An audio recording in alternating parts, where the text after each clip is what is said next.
At dinner, my son said, "Don't pray, it's a shame." I folded my arms anyway. But hat night, I had a dream, a warning from God, and it saved my son's life. The table had been set the same way for decades. Plates aligned, forks straight, breadbasket in the center. Tonight I added roast chicken, mashed potatoes with just a hint of nutmeg, and green beans sautéed in garlic. Familiar food, the kind that used to make everyone smile. Now, the silence at the table was thicker than the smell of rosemary. Carl, my son, scrolled through his phone, his thumb flicking the screen as if the rest of us weren't even there. Julia, his wife, adjusted Ruby's napkin and then checked her own messages. Ruby, 16 and restless, tapped her nails against the glass, eyes half closed with boredom. I folded my hands in my lap, the way I always did. Quietly, I lowered my head. Lord, we thank you for this food. Mom. Carl's voice cracked through the air, sharper than I expected. I looked up. His eyes were steady on me, cold. Don't. I blinked. Don't what? Don't pray, he said, his tone clipped. Not at the table. It's embarrassing. Embarrassing. The word cut deeper than it should have. Julia glanced at me, lips pressed tight, as if to say she agreed, but didn't want to. Ruby shifted in her chair, tugging at her bracelet. Nobody defended me.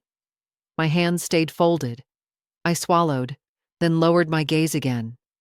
For this food, for this day, for those we love, amen. The silence afterward was unbearable. Carl stabbed at the chicken. Julia poured herself water. Ruby put her earbuds in one ear.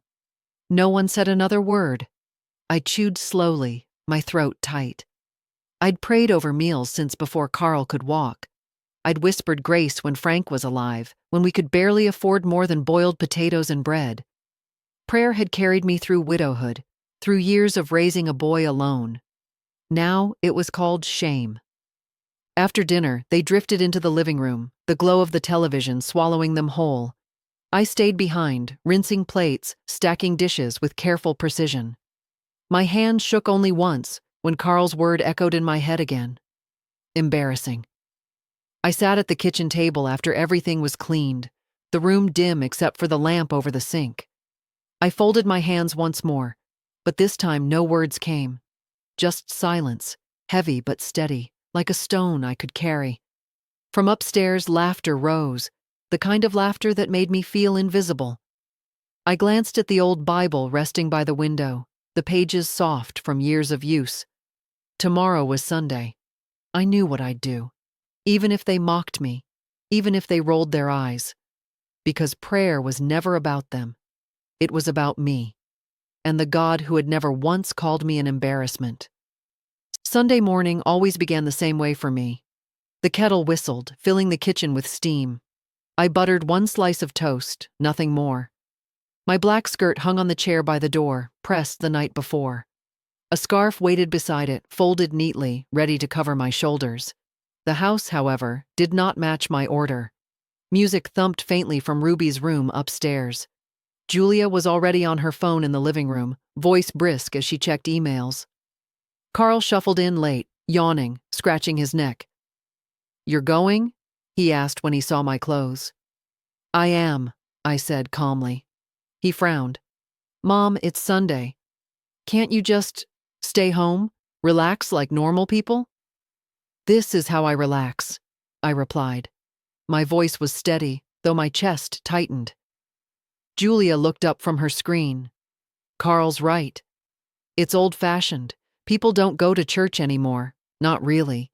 Not unless they're—" She stopped, searching for a softer word. "Not unless they're very traditional." "I've gone every Sunday since I was a girl," I said. "It isn't about tradition. It's about faith." Ruby came down the stairs, rolling her eyes when she saw me tying the scarf. "Grandma, nobody prays anymore. You look out of place. Out of place." That phrase landed where Carl's embarrassing had left its bruise. I straightened the scarf and picked up my worn leather Bible, its spine nearly cracked in two. I'll be back before lunch, I said simply. Carl sighed, throwing his hands up. Fine. Do what you want. Just don't make a scene. I walked past them, opening the front door. The sunlight met me, crisp and bright, as if the world outside hadn't heard their words at all. The church stood just 6 blocks away, its steeple modest but steady against the sky. I passed gardens, children chalking the sidewalks, the smell of cut grass. And then the bells rang, soft but insistent, and my steps quickened. Inside, it was cool, faintly smelling of wood polish and candle wax. The pews creaked as I slid into my usual place, second row from the back. Mrs. Hanley nodded to me, her hat perched crookedly. A young couple carried a baby in, whispering to each other. No one looked at me strangely here. No one asked me to stop. When the first hymn began, I opened my mouth and sang, though my voice trembled. Tears stung my eyes, but I didn't brush them away. This was my place, my breath, my strength, my quiet rebellion. And though I would walk back to a house where prayer was unwanted, I knew something they didn't. Silence in the face of faith is not surrender. It is waiting. And I could wait. At home, I kept my prayers small. Not loud, not in the open, but woven into the corners of my day. When I folded laundry, I whispered for strength. When I watered the plants on the windowsill, I asked for patience. At night, before bed, I lit a single candle by the window and let its flame carry the words I couldn't say aloud. But even quiet things get noticed. One evening, after Carl came home from work, I sat in my chair with my Bible open on my lap. The house smelled of Julia's stir-fry, soy sauce, and ginger clinging to the air. I had been reading Psalms, underlining verses the way I had for years. Carl walked past me, then stopped. "Are you still at it?" he asked, gesturing to the Bible. I looked up. At what? Praying. Reading.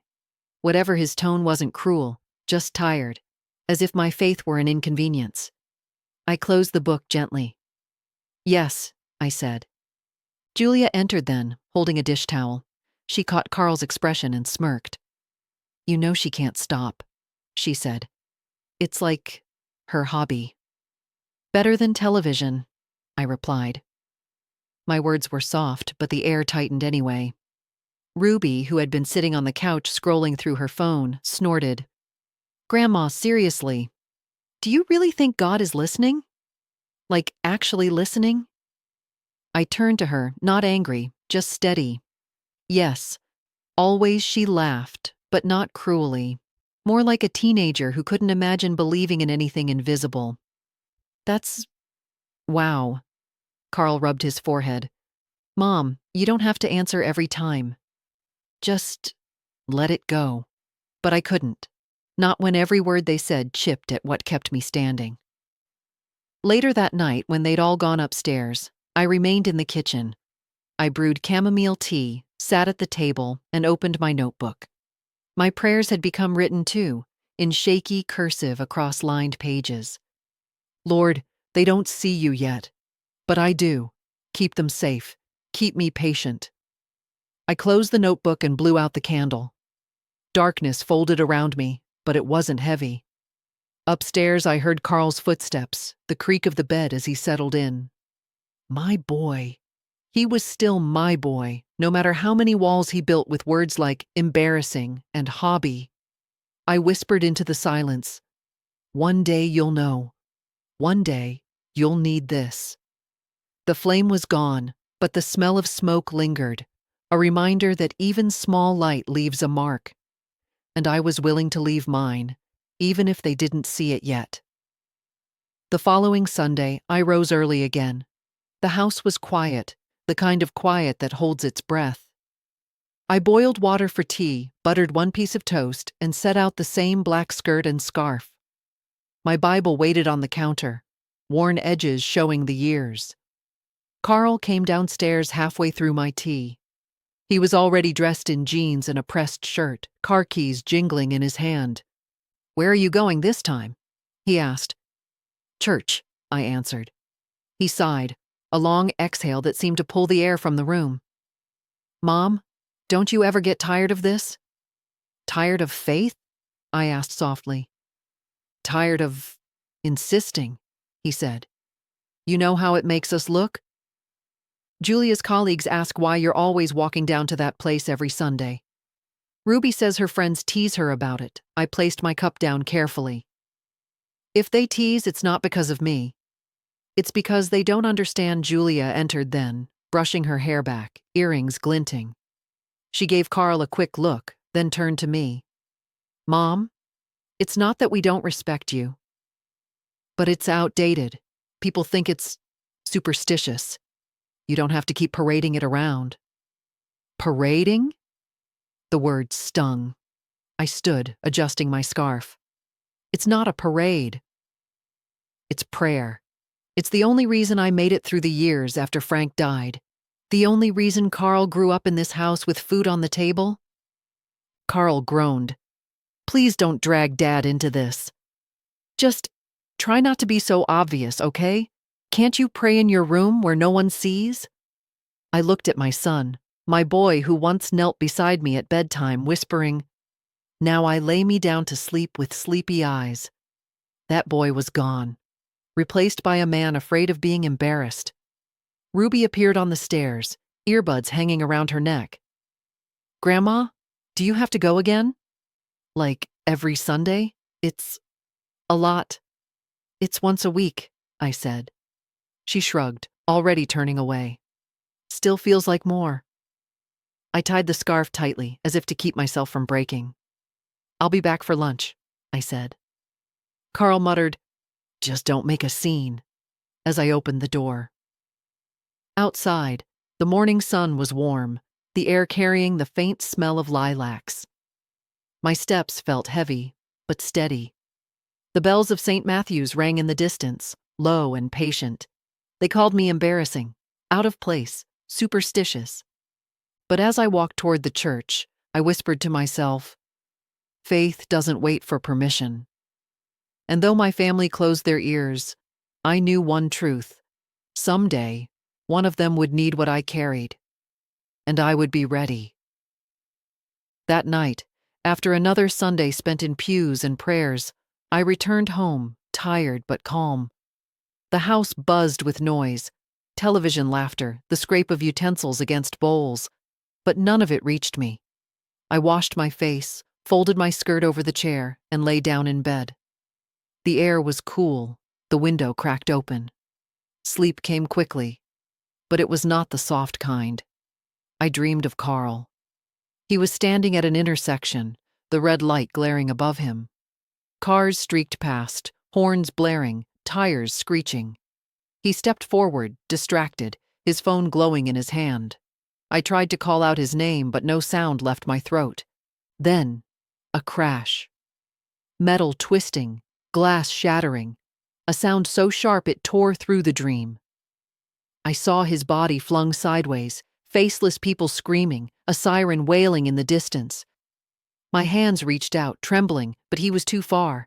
And then, quiet. The kind of silence that follows a scream. I turned, and in the silence, a single voice broke through. Not loud, not even clear, just steady. Pray for him. The words vibrated through me, not like sound, but like truth. I woke with a jolt, my nightgown damp with sweat, the sheets tangled around my legs. My heart hammered in my chest, and for a moment I couldn't breathe. I sat on the edge of the bed, pressing my palms together, whispering, Lord, please. Please keep him safe.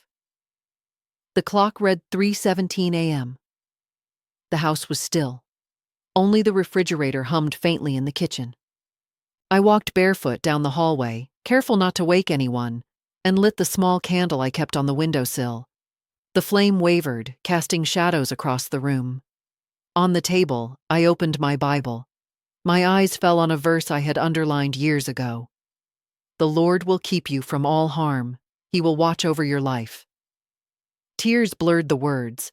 I wrote it down in my notebook, my hands shaking. Dream, Carl, accident. Voice said, pray for him. Lit candle, verse found. Lord, protect him. I stayed there until dawn, the candle burning low. My prayer did not stop. It circled, repeated, wove itself into the quiet hours until morning light spilled through the curtains. When Carl came downstairs later, yawning, coffee cup in hand, I almost told him. I almost said, "I saw something. Be careful." But he looked at me, already distracted, already impatient, and I swallowed the words. Instead, I whispered them silently as he walked out the door, keys jingling in his hand. "Keep him safe, please. Keep him safe." The dream lingered behind my eyes. The voice echoed in my chest, and for the first time, my faith felt less like a ritual, more like a warning. The dream would not leave me. All through the day, it clung like damp air, heavy on my chest. I tried to fold laundry, to chop carrots for soup, to sweep the floor, but each sound, the slam of a car door outside, the shriek of tires on the street, pulled me back to the crash in my mind. By mid-afternoon, I couldn't hold it in any longer. I walked across the street to Mrs. Hanley's house. She was a widow like me, with a sharp tongue softened by years of hymns. She welcomed me in, poured us both tea, and sat at her small round table covered with a faded floral cloth. "You look pale," she said. "What's wrong?" I told her everything. The intersection, the screech of brakes, the voice that said, "Pray for him." As I spoke, my hands trembled against the teacup. Mrs. Hanley didn't laugh. She reached across and squeezed my hand. "You listen to that voice," she said firmly. "Don't doubt it. God warns us sometimes, and only the faithful hear it." Her words steadied me, but back home, it was different. At dinner, I tried to tell my family. I wanted them to understand, to at least be cautious. "I had a dream," I began softly, setting my fork down. "It was about you, Carl." He looked up, chewing slowly. "About me?" "Yes. An accident, a car crash. I heard a voice telling me to pray for you." Silence fell across the table. Julia blinked, then gave a small laugh. "It was just a dream." Ruby groaned, rolling her eyes. "Oh my God, Grandma. You're so dramatic." Carl set down his fork with a sigh. "Mom, please, don't start this. Dreams don't mean anything. You just worry too much." "It felt real," I said, my voice shaking, like a warning. Carl pushed his chair back. "You prayed for me, right? Good. Then let's drop it." His words closed the door as firmly as a lock turning in its place. I finished my meal in silence, though the food sat heavy in my stomach.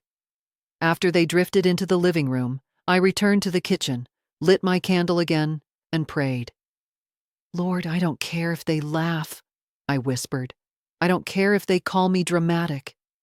Just keep him safe." The flame wavered, steadying itself. My reflection in the darkened window looked small, almost frail, but my hands, folded tight, didn't tremble this time, because I knew, even if they mocked me, even if they turned their backs, I would carry the prayer alone. And that would be enough. The next Sunday, the dream still pressed against my chest. I woke before dawn, my body heavy but my purpose sharp. I dressed slowly, black skirt, pressed blouse, scarf tied neat around my shoulders. My Bible was already waiting by the door, a bookmark tucked into the Psalms I had underlined after the dream. In the kitchen, I brewed tea and buttered one slice of toast. Carl wandered in half asleep, hair sticking up, phone already glowing in his hand. "You're going again?" he asked, voice groggy. "Yes," I said. He smirked without humor. "After that dream nonsense." I didn't answer. I simply finished my tea, rinsed the cup, and picked up my Bible. Julia appeared at the top of the stairs, hair wrapped in a towel. "Carl, leave her," she called down. "If she wants to go sit in that place, let her." Ruby's voice followed from her room. "Tell her not to embarrass us again." Embarrass. That word again, echoing like a bruise that refused to heal. I tied my scarf tighter, stepped outside, and let the morning air steady me. The sun was pale, the street quiet, except for a dog barking in the distance. 6 blocks, I told myself. 6 blocks to strength. When I reached St. Matthew's, the bells were already tolling. Their sound seemed softer than usual, but heavier, as though they rang just for me. Inside, the air was cool and familiar. The pews groaned beneath the weight of people sliding into their places. I walked past them, heading to the side where candles flickered in neat rows. Their flames licked the air, stubborn and bright. I lit one slowly, pressing the thin match until it caught. The flame trembled, then steadied. I whispered Carl's name as if it were fragile glass. "Lord, protect him," I prayed. My voice broke, but I did not stop. Keep him from harm. Keep him whole. If my faith means anything, let it cover him. The wax began to melt, a single bead sliding down the side of the candle like a tear. I stayed there longer than usual, my knees stiff against the stone floor. Around me, parishioners whispered, coughed, shuffled. But I heard only the echo of my dream and the hum of my own desperate plea. When the hymn began, I rose and found my place. My voice joined the others, shaky but insistent. By the time I left, the sun had climbed higher. The light hit the church windows, scattering colors across the street. For a moment, I stood still, letting it cover me. I knew Carl would laugh if I told him I lit a candle for him. Julia would roll her eyes. Ruby would smirk. But I also knew this. My prayer was out there now, hanging in the air like smoke, clinging to the world whether they believed in it or not. And I would not regret a word. For 2 days, life carried on as if nothing had changed. Carl left for work each morning, tie crooked, coffee in his travel mug. Julia packed Ruby's lunch, muttering about deadlines and meetings. Ruby stomped down the stairs with headphones in, half listening to her parents, half lost in her own world. I moved through the house quietly, almost invisible. I watered the spider plant in the kitchen window. I folded laundry with steady hands. I baked banana bread, the smell filling the rooms, though no one commented. And all the while, the dream lingered. Each time Carl jingled his keys, each time I heard the car engine start, I felt my heart tighten. I told myself I'd done what I could. I had prayed. I had lit a candle. Now it was in God's hands. Still, worry sat heavy in my stomach, like a stone I couldn't move. On the 3rd day, the phone rang just after dusk. Julia answered, her voice sharp with irritation at first. "Hello?" Then silence. Her face drained of color. She pressed the phone tighter to her ear. "What? When? Where? Carl wasn't home yet. He should have been." My hands clutched the edge of the table. "What is it?" I asked. Julia turned, eyes wide, mouth trembling. "It's Carl. There was an accident, a car crash." The room tilted. I gripped the chair to steady myself. Ruby had come halfway down the stairs. "Dad? What do you mean?" Her voice cracked. Julia struggled to find words. "The hospital called. He's alive, but he's in critical condition." Ruby froze. "No." She shook her head violently. "No, no." I took one breath, then another. The words from my dream returned like thunder. "Pray for him." "Which hospital?" I asked. My voice was low but steady. Julia blinked at me as if she hadn't heard. "What?" "Which hospital?" I repeated. She told me, stumbling over the name. I nodded, grabbed my coat, and headed for the door. Ruby followed, her face pale. "Grandma, wait. Are you coming with us?" "Yes," I said simply. The drive was chaos. Julia's hands shook on the wheel. Ruby sobbed quietly in the back seat. My own hands rested folded in my lap, my lips moving silently. I prayed with each streetlight we passed, each turn we took, each screech of brakes in the traffic. "Lord, I asked you to keep him safe. Please, please."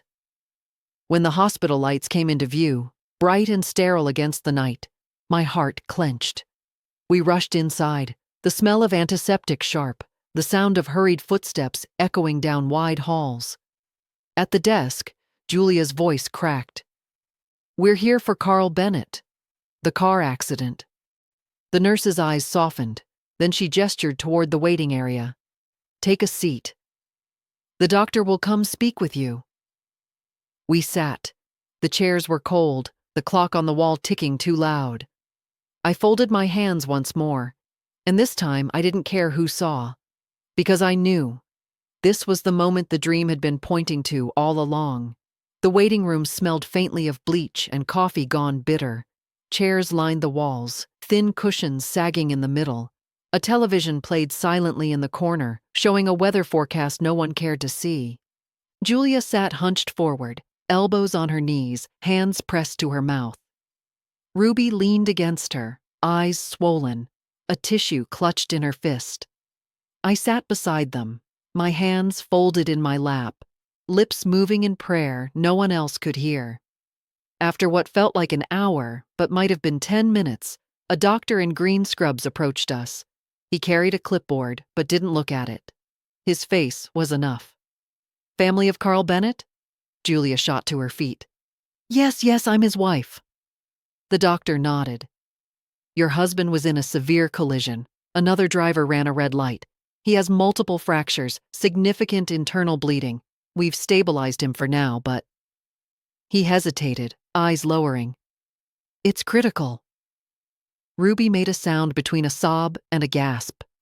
Julia's hand went to her mouth, muffling a cry. I stayed seated. My hands gripped each other tighter, but my voice remained steady. "Is he alive?" The doctor looked at me then, surprised by the bluntness. "Yes, for now, Julia repeated, as if the words had broken something inside her. "Can we see him?" I asked. "Not yet. He's in surgery," the doctor said. "We'll update you as soon as possible." He gave a small nod, then walked back through double doors that swung shut behind him. Julia crumpled into the chair beside me, shaking. "Oh, God! What if he doesn't—" Ruby clung to her arm, both of them a tangle of fear and grief. I leaned closer, my voice low, firm. "He will live." Julia turned on me, eyes wild. "How can you say that? Did you not hear what the doctor said? It's critical. It's—" Her voice broke. I didn't flinch. "Because I prayed. Because I saw this before it came. And because I asked God to keep him safe." Ruby looked at me, eyes wet, lips trembling. "Grandma, what do you mean you saw it?" I opened my mouth, ready to tell them about the dream, about the voice that had told me to pray. But Julia shook her head violently, cutting me off. "Don't. Not now. I can't hear your church stories. Not now." So I closed my mouth. I pressed my hands together tighter. "Lord, you showed me for a reason. Don't let me fail now." Hours passed. Nurses came and went, calling other names. The clock ticked too loud, every minute stretching like a lifetime. When at last another doctor appeared, his face unreadable, we all stood. My knees trembled, but didn't give way. He said only one sentence. "He made it through surgery, but the next 24 hours will decide everything." Julia burst into tears. Ruby covered her face, and I bowed my head, whispering, "Thank you for keeping him. Don't stop now." They called us back just after midnight. The hallways were dim, lit by fluorescent strips that hummed faintly overhead. The nurse led us down a corridor lined with doors, the smell of antiseptic sharp in the air. "He's stable for now," she said softly, "but he's very weak. Please keep voices low." When she pushed open the door, the sight of him stole my breath. Carl lay beneath white sheets, tubes snaking into his arms, a ventilator hissing softly beside him. His face was pale, lips cracked, bandages wrapping his chest and shoulder. Machines blinked and beeped in steady rhythms, like borrowed heartbeats. Julia gasped, covering her mouth. Ruby pressed herself into her mother's side, her eyes wide and frightened. I stepped forward, my knees trembling but steady enough to carry me. I reached the side of the bed, close enough to see the rise and fall of his chest. Slow, shallow, but there. "Carl," I whispered. My fingers brushed the edge of the blanket. "It's Mom." "I'm here." Julia hovered near the foot of the bed, her hands clutched tight. "He can't hear you," she said quickly, as though hope itself were dangerous. "He's sedated." "Maybe not," I said. My hand stayed on the blanket. "But the soul hears what the body can't." Ruby sniffled, looking at me through wet lashes. Is he going to die?" I turned to her, then back to Carl. "Not if I can help it." I folded my hands, right there at his bedside. Slowly, deliberately. I lowered my head. "Lord," I whispered, my voice trembling but firm. "You know him. You made him. You kept him through the crash, through the bleeding, through the knife of surgery. Don't stop now. Heal him. Hold him. Give him back to us whole." The ventilator hissed. The machines ticked. But I prayed louder than all of it, though still only a whisper. Julia shifted uncomfortably. "This isn't helping," she muttered, her voice tight with exhaustion. "What helps is doctors, not—" "Let her," Ruby said suddenly, surprising both of us. Her voice was small but steady. "Just let her." Julia looked at her daughter, then at me. She didn't answer, but she didn't stop me either. I stayed that way for minutes, maybe hours. My knees ached, my back stiffened, but I didn't move. The prayer wrapped around me like armor. At one point, I thought I saw Carl's fingers twitch against the sheet. A faint movement, nothing certain. But it was enough. When the nurse came to check his monitors, she glanced at me and gave a small, quiet nod, as though she understood more than she said. I kept my hands folded, my whisper steady. Because I knew, if he returned, it would not be by accident. It would be by grace. Night pressed heavy against the hospital windows, the glass reflecting our tired faces more than the dark outside. The room hummed with the steady rhythm of machines. Each beep marking another second, my son remained between life and death. Julia had slumped into the visitor's chair, her head tilted back, mouth slightly open, her exhaustion plain. Ruby curled beside her, knees tucked under her chin, clutching the thin blanket the nurse had given her. Their breaths came uneven, broken by occasional sighs or muffled sobs. I stayed by Carl's bedside. I hadn't sat once since we were let in. My back ached, my legs stiffened, but I wouldn't leave him. I couldn't. His hand lay limp against the sheet. I laid my own gently over it, the skin cold beneath my palm. "You used to grip so tight," I whispered. "When you were a boy, you'd hold my hand and pull me along, afraid I'd fall behind. Look at you now, and look at me, still holding on." The machines answered me in their steady chorus. I folded my hands again, right there over his, and began to pray. Not with eloquence, not with memorized lines, but with the rawness of a mother's plea. "Lord, if my years of faith mean anything, let them mean something now. I know they laugh at me, call me old, call me shameful. But I don't care. This is my son. I can't lose him. Not like this. Not without him knowing you." My whisper filled the room. The ventilator hissed like a quiet, "Amen." At some point a nurse came in, adjusting the IV, checking the monitors. She glanced at me, then at my hands folded tight. She didn't interrupt. She gave me a faint smile before slipping out again. The hours dragged. Midnight turned to 1, 1 to 2. Each hour a mountain climbed on aching legs. Julia stirred once, opening her eyes. She saw me still standing there, lips moving, head bowed.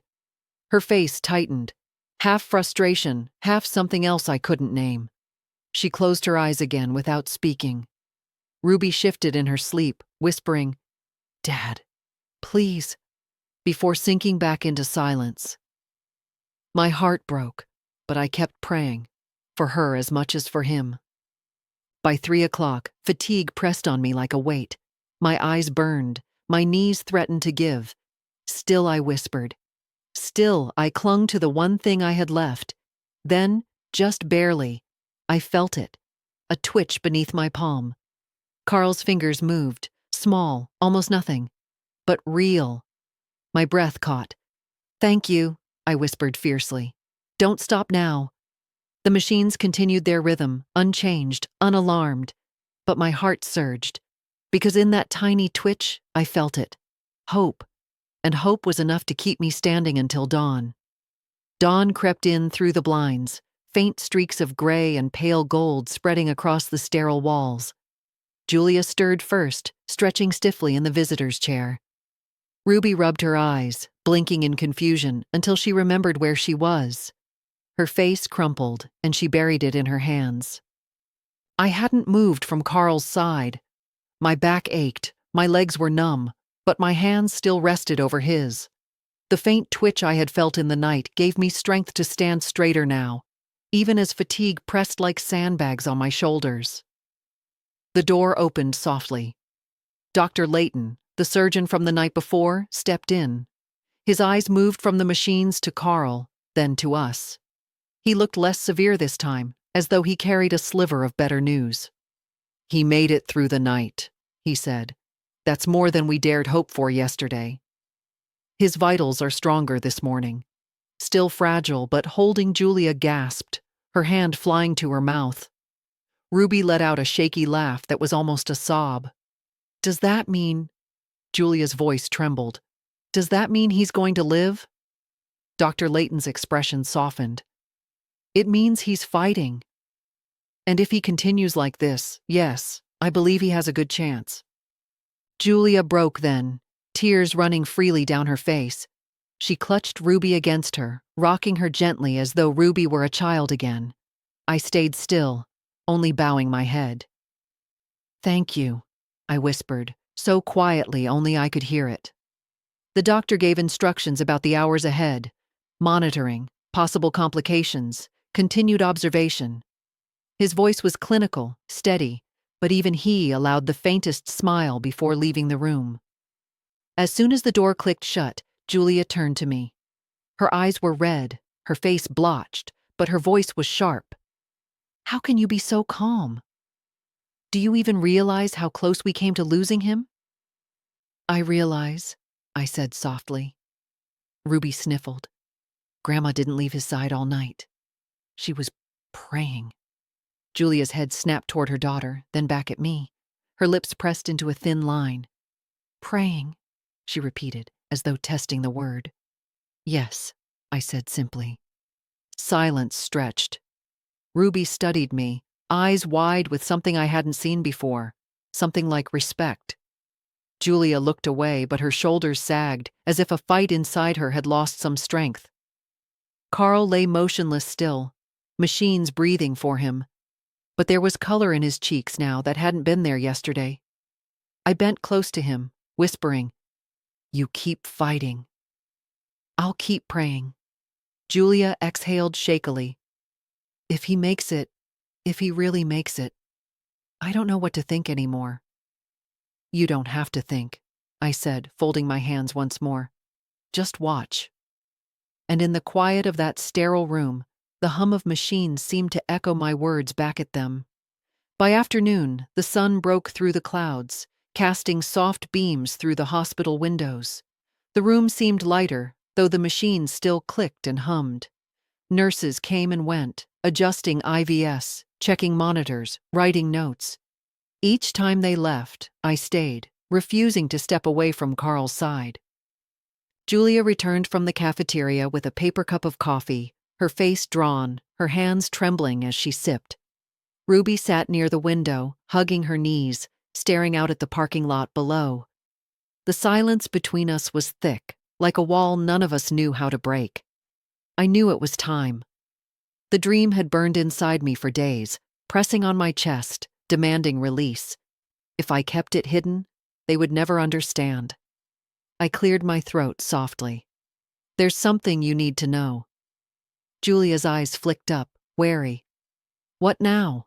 I kept my voice calm, steady. The night before the accident, I had a dream. It was unlike any dream I've had before. It was clear, sharp, as if someone had spoken straight into me. Ruby leaned forward, her eyes wide. What did you dream? I looked at her, then at Julia. I saw Carl. Broken glass, twisted metal. I saw blood. And I heard a voice. It told me my son was in danger, that his life hung in balance.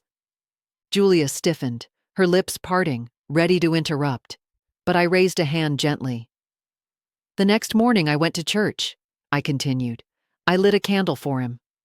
I prayed harder than I have in years. I begged God to spare him, to show mercy. Silence fell.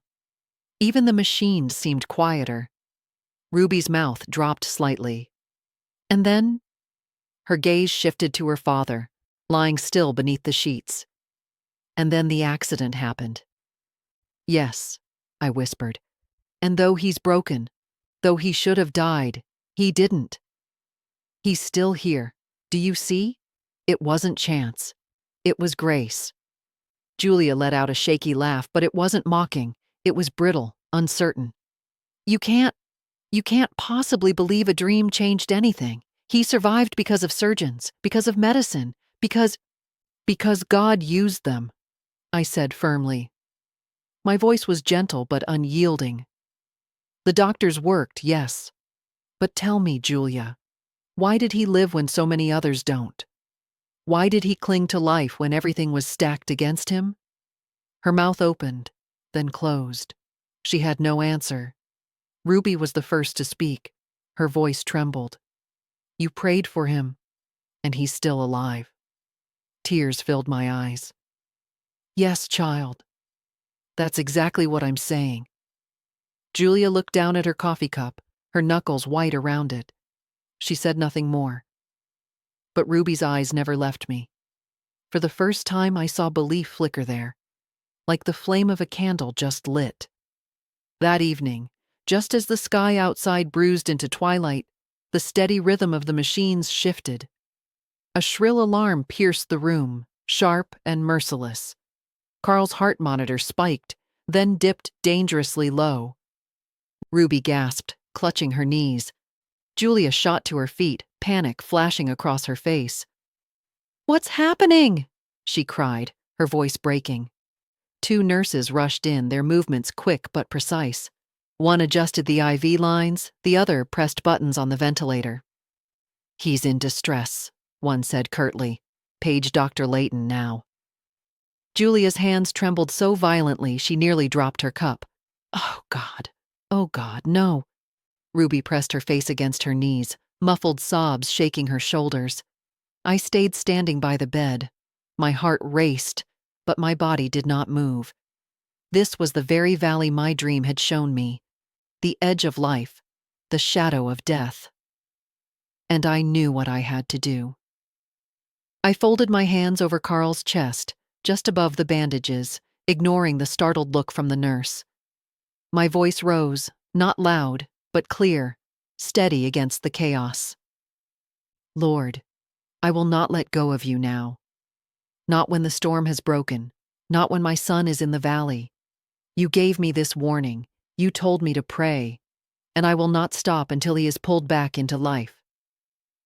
Julia turned toward me, her eyes wide, wild. What are you doing? You're wasting time. They need to do something. They are, I said without looking at her, and so am I. The nurse at the monitor gave me a quick glance, not disapproving, not mocking. Just a glance of recognition, as though she'd seen this before.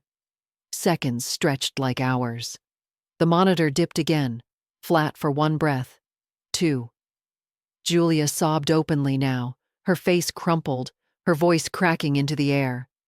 Ruby's sobs became desperate, frantic, and then, suddenly, the line on the screen jumped. One beat, then another, then steadier, stronger, climbing back into rhythm. The machine's alarm silenced itself, replaced once more with the familiar, precious beeping. The nurses exhaled together. One muttered, "Stabilizing." The other adjusted settings and wiped her brow. "He's back." Julia collapsed into the chair, her whole body shaking. Ruby looked up, tears streaking her cheeks, and whispered, "Grandma?" I bowed my head, my hands still folded. "Thank you," I breathed, tears spilling down my own face. For a long while, none of us spoke. Only the machines filled the air. Finally, Julia lifted her head. Her face was wet, her eyes swollen. "I don't understand," she whispered hoarsely. "But I can't ignore it anymore." Ruby wiped her cheeks with the back of her hand. "Dad's alive because she prayed," she said simply, her voice clear despite the tears. Julia's lips trembled. She had no answer, but in her silence I felt it. The first crack in the wall she had built. And through that crack, light began to pour. The next morning, the air in the room felt different, lighter somehow, though the machine still hummed. Ruby dozed against the windowsill, her hair tangled, a thin blanket slipping from her shoulders. Julia sat slumped in the chair, eyes closed, her lips moving faintly as though she were whispering something to herself. I stood where I had been all night, by Carl's bed. My body was stiff, my hands swollen from being clasped so long. But I couldn't move. I wouldn't. Then, suddenly, his eyelids flickered. Once. Twice. My breath caught. "Carl," I whispered, leaning close. "Carl, can you hear me?" His head shifted slightly, a faint groan escaping his lips. The monitors responded with a sharper rhythm. Ruby stirred at the sound. "Dad?" she whispered, stumbling forward, her eyes wide. Julia jolted awake, nearly knocking the coffee cup from her lap. "Carl!" she cried, her voice breaking. "Oh my God! Carl! It's us!" "We're here." His eyes opened slowly, unfocused at first, then gradually fixing. His gaze moved over the room, finally resting on me. His lips parted, dry, cracked, but the sound was unmistakable. "Mom." The word was ragged, faint, but real. Tears blurred my vision instantly. I reached for his hand, gripping it gently but firmly. "Yes, Carl. I'm here. I never left you." He tried to swallow, his voice barely a rasp. "What happened?" Julia leaned forward quickly, tears spilling. "You were in an accident." "Bad one. But the doctors, they saved you. You're alive. That's all that matters." Carl's eyes flickered, confusion clouding his face. He turned his gaze back to me. My hands folded over his, my voice low, steady. "You almost slipped away, son. More than once. But you're here because grace held you. Because I prayed for you when nothing else could reach." Julia stiffened, opening her mouth, but no words came. Ruby whispered, "She never stopped, Dad. All night. Even when it got really bad." Carl blinked slowly, absorbing her words. His lips trembled, his chest rising weakly beneath the bandages. "You prayed?" "Yes," I said firmly. My tears spilled freely now. "For every breath you're taking right now. For every beat of your heart." For a long moment, silence filled the room. The machines ticked, the ventilator hissed, Ruby sniffled softly in the corner. Then Carl closed his eyes again, but not in weakness, almost in surrender. A tear slipped from the corner of his eye, trailing down his cheek. "Thank you," he whispered, so faint I almost missed it. Julia covered her mouth, her shoulders shaking silently. Ruby clutched her father's arm, pressing her face against it. I bowed my head once more, my hands still holding his. Because I knew. This was only the beginning. Recovery was not swift, but it began. The next 2 days blurred with nurses checking vitals, doctors adjusting medications, and therapists testing small movements in Carl's hands and feet.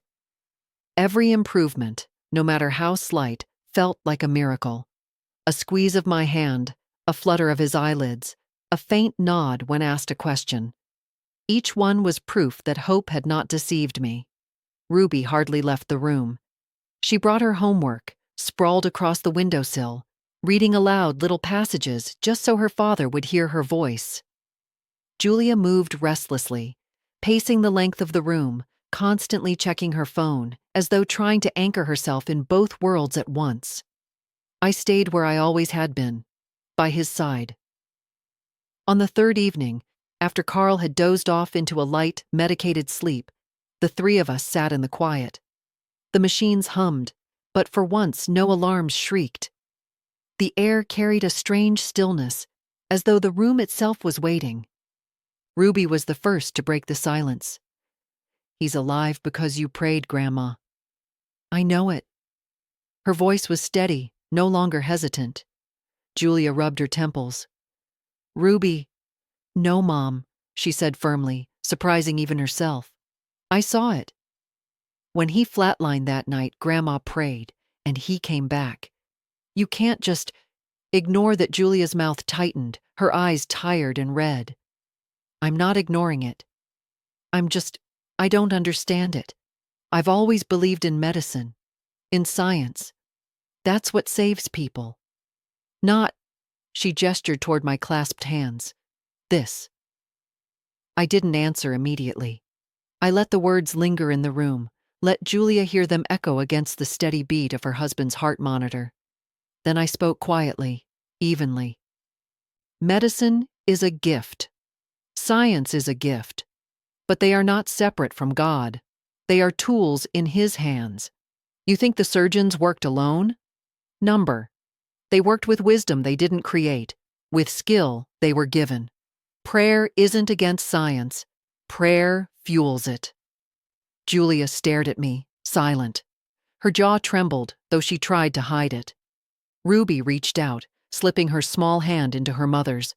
"Grandma prayed for Dad. And he's still here. Maybe it's both. Maybe it doesn't have to be either."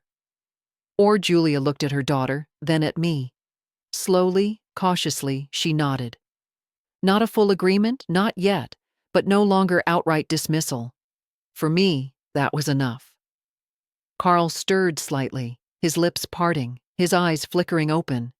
He whispered hoarsely, "Are you arguing about me again?" We all laughed, the sound shaky but real. Even Julia smiled through her tears. I leaned close, brushing his forehead lightly with my hand. "Not arguing, son. Just learning." And for the first time in years, it felt like all of us, me, Julia, Ruby, even Carl, were speaking the same language, though only a few words had been said. By the fourth morning, Carl was strong enough to stay awake for longer stretches. His voice was hoarse, his body fragile, but his eyes were sharper now. When Ruby spoke, he listened. When Julia fussed over the blanket, he rolled his eyes faintly, just like before. Those small gestures were enough to make her laugh through her tears. I knew the moment would come when he would begin to ask questions.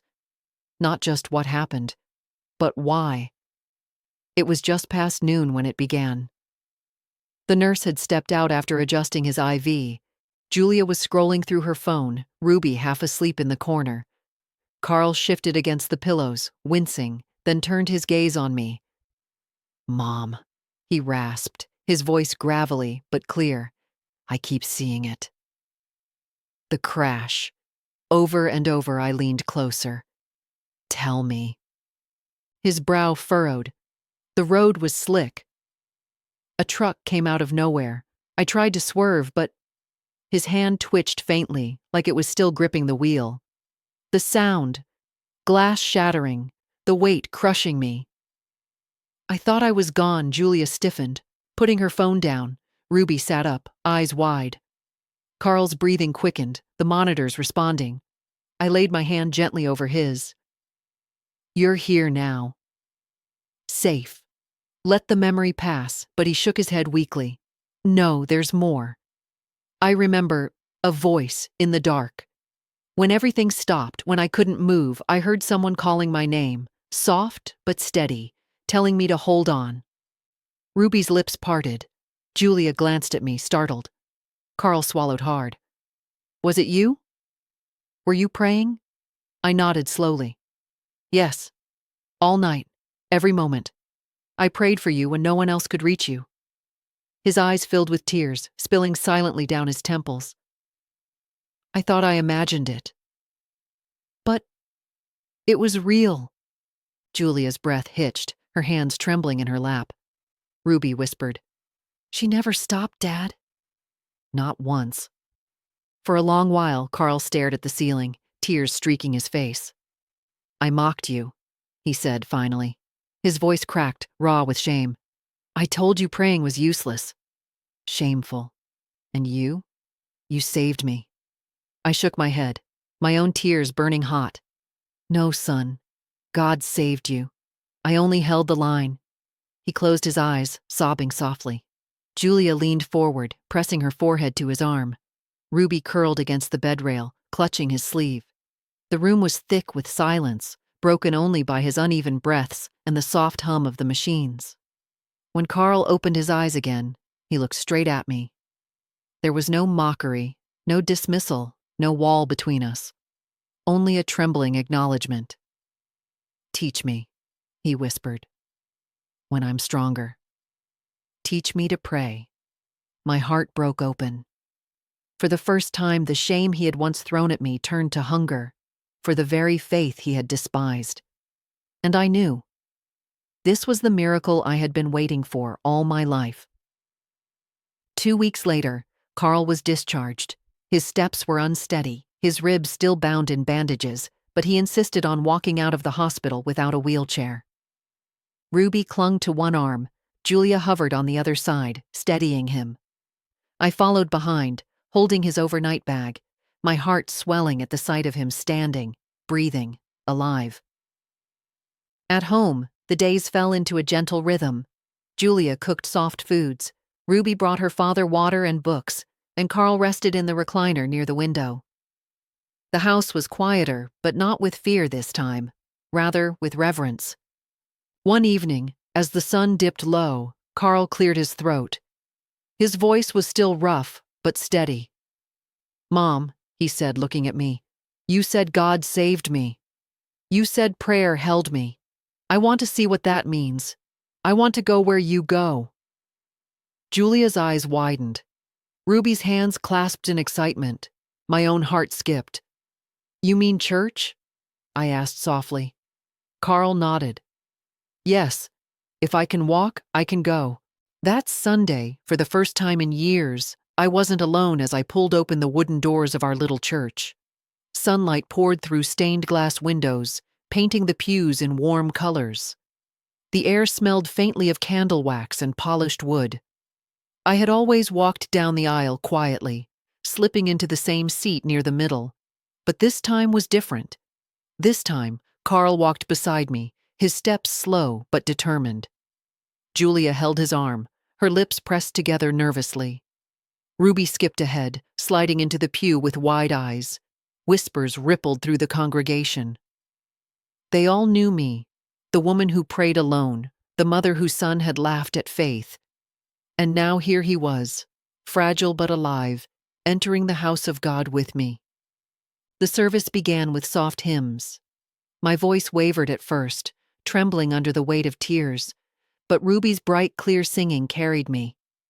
Julia stood stiffly, her eyes darting around, but she didn't sit down. She sang quietly, almost under her breath. When the pastor prayed, Carl bowed his head. His hands trembled, but then, slowly, he folded them. Awkwardly, uncertainly, but deliberately. My chest tightened at the sight. Afterward, as candles flickered, I lit one for him again. For the son who had once mocked me, who had called prayer shameful. For the son who now stood beside me in reverence. He placed his hand on mine, whispering, I felt it, Mom. In the dark. It wasn't nothing. It was real. Julia came closer then, her eyes wet. I don't know what I believe, she admitted, her voice breaking. But I can't deny what I've seen. Ruby beamed up at both of them. Then maybe we'll believe together. The bell tolled softly, echoing through the church. I stood with my family, no longer divided, no longer ashamed. Once they had silenced my prayers. Now they joined them. And in that moment, I knew. The miracle wasn't only that Carl lived. The miracle was that faith had finally come home. The week after that first Sunday back in church, life began to feel both ordinary and extraordinary at the same time. Ordinary, because the routines returned. Julia brewing coffee, Ruby rushing with her school books, Carl sitting in his recliner with the newspaper balanced against his knee. Extraordinary, because everything they did now carried the weight of survival, of gratitude, of something larger than themselves. One evening, as twilight folded over the neighborhood, Carl called us all into the living room. His voice was stronger now, steady in a way I hadn't heard in weeks. "I need to say something," he began, his hands clasped tightly together. "I spent years mocking Mom. Years rolling my eyes at her prayers, calling them embarrassing. I thought I was smarter, stronger. But when I was trapped in that car, when everything was black, I didn't hear science, I didn't hear reason, I heard her voice, and I clung to it." Julia shifted, her face pale, her eyes rimmed red. "Carl." "No, let me finish," he said gently. "I mocked her faith. But it saved me. And I can't keep living like none of this happened." Ruby leaned forward, her hands curled into fists against her knees. She looked at her father like he had just handed her the world. Carl turned his gaze to Julia. "I know this is hard for you. I know you've always believed in facts, not faith. But I can't deny what I lived. And I won't." Julia swallowed hard. For a moment I thought she would argue. Her lips trembled, her shoulders tightened. But then she exhaled, long and shaky, and whispered, "I can't deny it either. I saw it. I saw what happened when she prayed. I don't understand it, but I can't keep pretending it's not real." The silence that followed was heavy, thick with something holy. Ruby broke it. "Then maybe we all start fresh." Together I couldn't stop the tears that came. Not quiet ones, not polite ones. They spilled down freely, blurring my vision, soaking my cheeks. I folded my hands where they always belonged, over my heart, and whispered, "Thank you, Lord." For the first time in years, we weren't divided at a table or hiding from each other behind walls of pride. For the first time, we were one family, bound not by blood alone, but by belief. Later that night, as the house grew still, Carl came to sit beside me. His steps were slow, but sure. He lowered himself into the chair next to mine and said, "Mom, will you teach me? Not just how to pray, how to live the way you do." I looked at him, the boy I had raised, the man I had nearly lost, the son who once laughed at my folded hands, and I smiled through the tears. "Yes, Carl," I said softly. "We'll learn together." And for the first time in decades, I felt not like a burden, not like an old woman clinging to rituals, but like what I truly was, his mother and his guide.